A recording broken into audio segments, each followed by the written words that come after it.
나도 드디어 취업을 했으니 연말정산 준비를 해야지. 연금저축? 이제 취업했는데 노후를 준비하라고?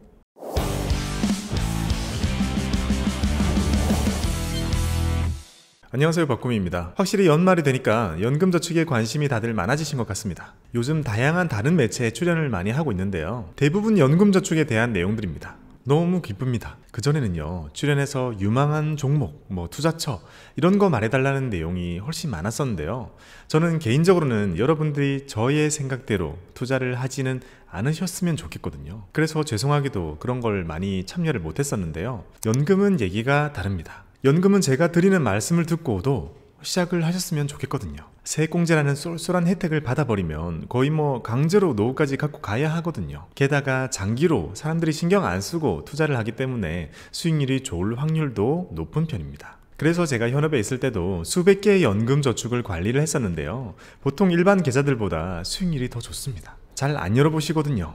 그래서 누구든 하나 만들어 두시면 좋습니다. 나중에 가난한 노후가 갑자기 훅 다가왔을 때 이 연금저축이라는 친구가 정말 큰 도움이 될 거라고 저는 믿거든요. 중요한 건 뭘 준비하든 노후 자산은 무조건 많을수록 좋습니다. 오늘 준비한 내용은 사회초년생을 위한 연금저축 활용법입니다. 최근에 금감원에서 이런 자료를 만들어 줬는데요, 이 자료에서 아이디어도 많이 얻고 내용도 참고를 많이 했습니다. 제가 자주 보는 자료들인데요, 내용이 진짜 좋으니까 아래에 링크 달아둘 테니까 시간 날 때 한 번씩 봐주세요.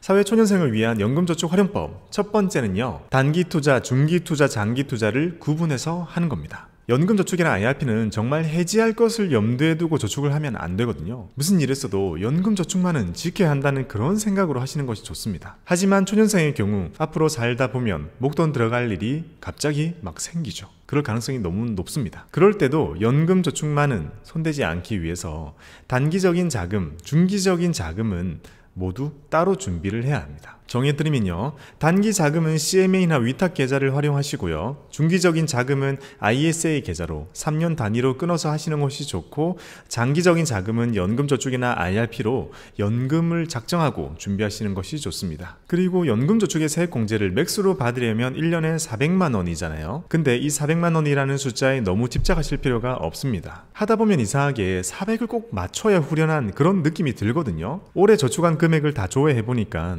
예를 들면 268만원 이런 식으로 나오면 나머지를 무리해서 넣어서라도 400만원을 맞추고 싶거든요. 그렇지 않나요? 저만 그런가? 현실적으로 갓 입사를 한 초년생의 급여라면 1년에 400만원 채우는 거 쉽지 않습니다. 부모님 내복도 사드려야 되고, 아이폰도 사야 되고, 갈 수 있을 때 유럽 여행도 가야 되고, 외모를 잘 가꾸어야 이성의 관심도 끌 수 있기 때문에 옷도 많이 사야죠. 이런 걸 포기하면서 연금저축을 넣는 거는 반대입니다. 400만원을 무리해서 채우실 필요 없습니다. 그래서 제가 초년생 때 택했던 방법은요, 매달 10만원만 자동이체를 걸어두는 겁니다. 그럼 가만히 두면요, 1년에 120만원이 찬다는 소리잖아요. 그럼 한도가 280만원이 비어있게 되고 남아있게 됩니다. 그러면 연말에 자금 상황을 고려해가지고요, 나머지 한도를 채울 수 있을 만큼만 더 채우면 됩니다. 제가 초년생 때는 주식을 너무 좋아했었기 때문에 평소에는 주식을 열심히 하다가 연말이 되면 주식의 일부를 팔아서 연금을 채우는 형태로 준비를 했었습니다. 그렇게 하다 보면 주식이 잘 된 해에는 마음 편하게 400을 채울 수 있게 되고, 수익률이 좋지 않았던 해에는 조금만 채우는 거죠. 결론적으로 드리고 싶은 말씀은, 어차피 연금저축은 입금에 대한 제약은 전혀 없으니까요, 별로 여력이 없는 해에는 안 넣는 한이 있더라도 건너뛰더라도 절대 깨지 않는 것이 가장 중요합니다. 무리할 필요 전혀 없습니다. 특히 초년생 때는요.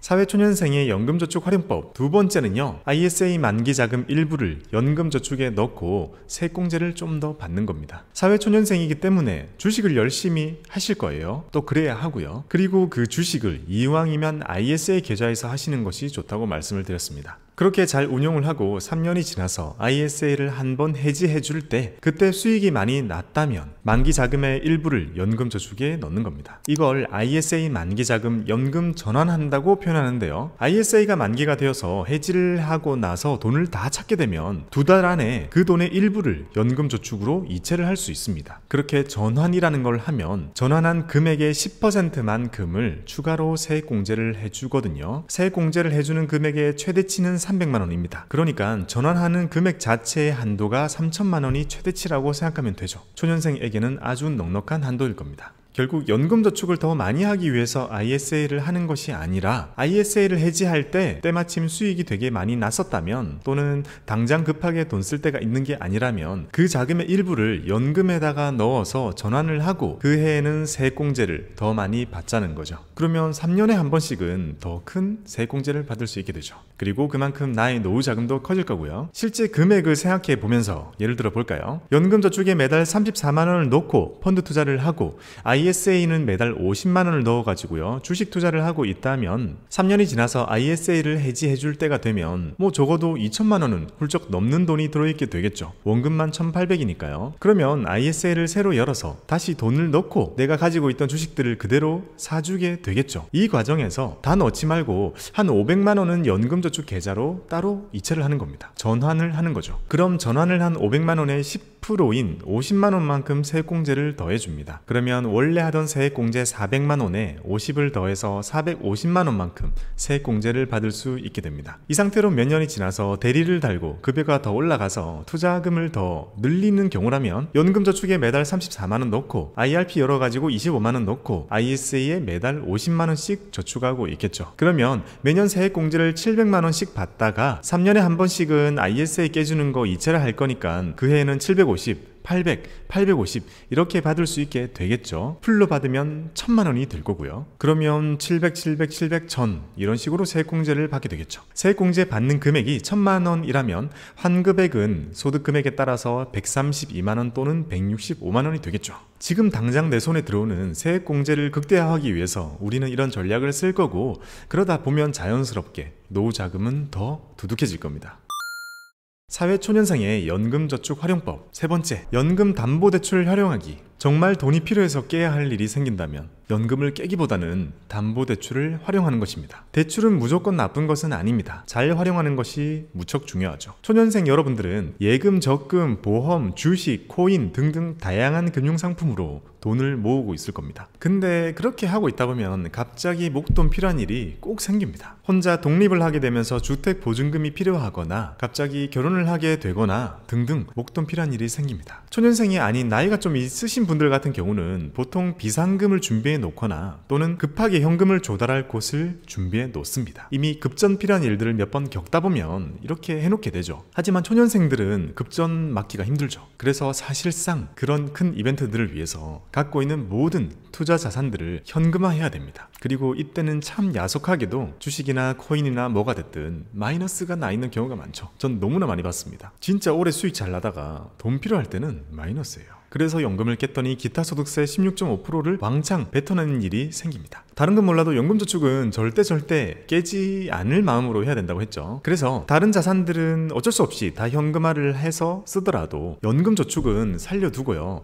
자체적인 담보대출 시스템을 활용하시는 것이 낫습니다. 연금저축은 구속력이 있는 계좌죠. 증권사에서도 이 담보 가치를 아주 높게 쳐줍니다. 들어있는 잔고에 60%까지 대출이 나오고요. 대출 금리도 우리가 일반적으로 증권사에서 접하는 많은 대출 상품들 중에서는 가장 낮습니다. 며칠 전에 제가 실제로 대출을 했는데요, 저는 3.2% 금리로 대출을 받았어요. 주의사항을 알려드리면요, 담보대출을 제공하지 않는 증권사가 생각보다 많고요, 연금저축 계좌에 ETF가 들어있으면 담보대출이 안 나옵니다. 그래서 대출을 위해서는 그 ETF를 매도하고 2일 뒤에 다시 MMF나 TDF로 매수를 해놓고 담보대출을 실행해야 합니다. 스마트폰 어플에서 대출 실행이 어렵지 않게 되고요, 한번 실행하고 나면 한도 내에서는 자유롭게 빌리고 갚는 것이 가능하도록 세팅이 됩니다. 그럼 이번에도 현실적인 수치를 들어서 한번 예를 들어 볼게요. 만약 초년생 구독자 여러분이 입사와 동시에 계좌를 열어가지고요, 해마다 400만 원을 채워서 넣고 입사한 후에 대략 한 7년 정도 지나서 결혼을 하게 되었다고 가정해 보면요, 그쯤 되면 적어도 3천만 원이 훌쩍 넘는 돈이 모여 있을 거예요. 연금저축에는요. 그러면 식을 올리고 보증금을 마련하기 위해서 돈이 많이 들기 때문에 가지고 있던 다른 거는 싹 다 팔겠죠. 어쩔 수 없이 현금화를 다 하겠죠. 하지만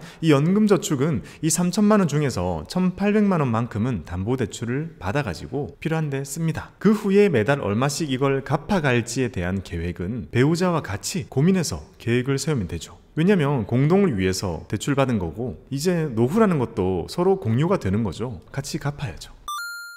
사회초년생의 연금저축 활용법 네 번째는요, 초년생인 만큼 가장 긴 계획을 세우는 겁니다. 지금까지 말씀드린 걸 보면 연금저축은 절대 깨지 않을 생각으로 하는 거고, 저축이 부담스럽다면 그런 해에는 그냥 건너뛰어라고 말씀을 드렸습니다. 결혼을 하더라도 집을 사더라도 깨지 않고 가지고 가야 가장 잘 이용할 수 있는 방법입니다. 그러면 적어도 초년생 여러분들이 하셨다면 정말 최소한 30년은 저축을 하는 계좌가 될 겁니다. 그리고 이걸 연금으로 다 쓰는 것도 최소 10년이 넘죠. 저축금이 많이 모여있는 경우에는 뭐 20년, 30년 이렇게 수령을 하겠죠. 오히려 노후 준비가 임박한 50, 60대의 경우 연금저축의 존재를 뒤늦게 알게 돼가지고요, 몇 년 준비를 못하고 수령 신청을 하시는 분들이 정말 많거든요. 이런 경우에도 노후 준비를 위해서 연금을 준비하는 것은 당연히 좋습니다. 하지만 시간이라는 것을 많이 활용하지는 못하죠. 효율이 좀 떨어지는 것이 사실입니다. 하지만 초년생이라면 시간을 정말 유리하게 이용할 수 있습니다. 30세에 가입해가지고요,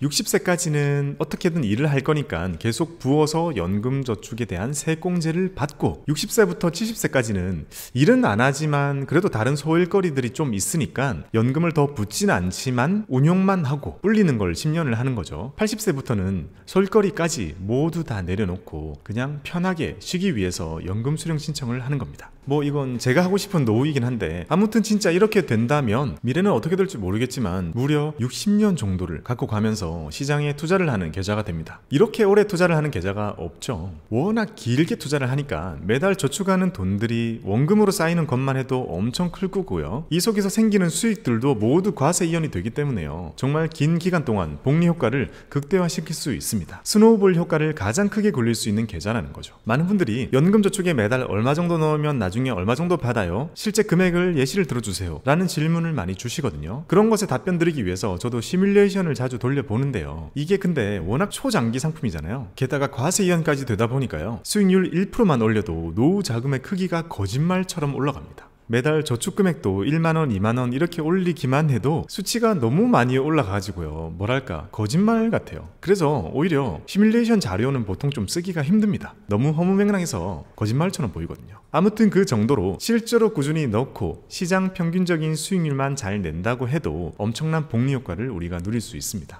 투자라는 것은요, 결국 수익률을 올릴 수 없다면 시간을 늘려야 하는데요, 시간을 늘려서 갖고 가기에 가장 좋은 것이 바로 연금저축이라는 거죠. 사회초년생의 연금저축 활용법 다섯 번째는요, 다양한 포트폴리오를 짜보는 겁니다. 연금저축은 개별 주식, 개별 미국 주식 이런 거는 안 되지만 연금 펀드나 국내 상장 ETF가 다 됩니다. 내가 원하는 포트폴리오를 마음껏 짜볼 수 있다는 거죠. 아직 공부가 안 되어 있다면 MMF를 매수해 두고 시간을 벌면 되고요, 운용을 그냥 맡기고 싶다면 TDF를 하면 되고요, 외부의 다른 자문사의 전략이 마음에 든다면 자문 상품을 가입하시면 됩니다. 또는 내가 특정하게 유망하게 생각하고 있는 산업이 있다면 그 산업의 ETF를 바로 사버리면 되고, 미국이나 한국, 베트남, 인도 이렇게 국가 전체에 투자를 하고 싶다면 그냥 시장 ETF를 사버리면 됩니다. 또는 올웨더 포트폴리오나 영구 포트폴리오나 이런 자산 배분 포트폴리오를 투자하고 싶다면 내가 ETF들을 조합해서 만들어서 투자하면 됩니다. 이런 포트폴리오도 있습니다. 이렇게 원하는 건 다 할 수 있게 되어 있습니다. 초년생이 하기 좋은 포트폴리오 이런 거는 따로 없습니다. 자기의 성향을 찾는 것이 중요하죠. 해보면서 찾는 것이 가장 빠릅니다. 아직 젊으니까, 시간이 나의 편이니까 나는 주식 100%로 투자를 하겠어, 그런 분도 있는 거고요. 또 어떤 이는 어차피 30년 넘게 부를 거, 수익이 나도 빼지도 못할 거, 나는 마음 편히 포트 짜놓고 최대한 안 보고 투자를 하고 싶다, 이렇게 하시는 분들도 있을 거고요. 또 내가 궁금한 걸 잘 답변해주고 소통을 해주는 그런 자문사를 이용해야겠다, 이런 분도 계실 거고요. 연금저축 계좌 수에 대한 제한은 없으니까 여러 개 열어가지고요, 계좌마다 서로 다른 전략으로 굴려보면서 나에게 가장 잘 맞는 방법을 찾아보는 용도로 활용하시는 것도 좋습니다.